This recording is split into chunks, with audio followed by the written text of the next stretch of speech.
Muy buenas a todos, bienvenidos a Todo sobre Computación, donde encontrarás todo lo relacionado a computadoras y Android. Les invito a que se suscriban para no perderse el próximo video y así ayudarnos a crecer.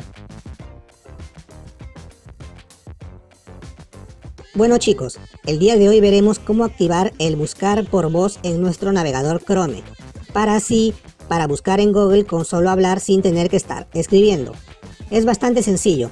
Lo primero, claro, es tener tanto el navegador Chrome como el Google abierto.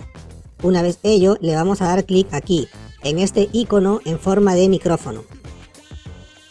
Si ustedes ya lo tienen habilitado, les aparecerá acá, así como lo ven. Si no, no se preocupen. Lo que haremos será estar en la página principal de Google y daremos clic aquí arriba donde están estas pestañitas. Y al darle clic nos aparecerán las diversas opciones del navegador. Nos venimos aquí abajo a donde dice configuración y le damos clic. Se nos abrirá esta nueva interfaz con muchas opciones, pero nosotros en esta primera ventana buscaremos la opción buscar. Aquí abajito de buscar dice habilitar OK Google para iniciar una búsqueda de voz, pues le damos clic a esta opción.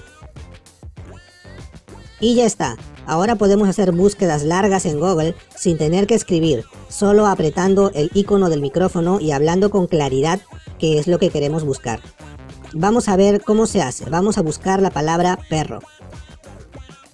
Perro. Y como ven, el buscador detecta lo que digo y lo busca.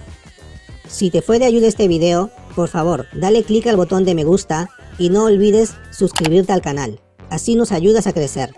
Hasta luego.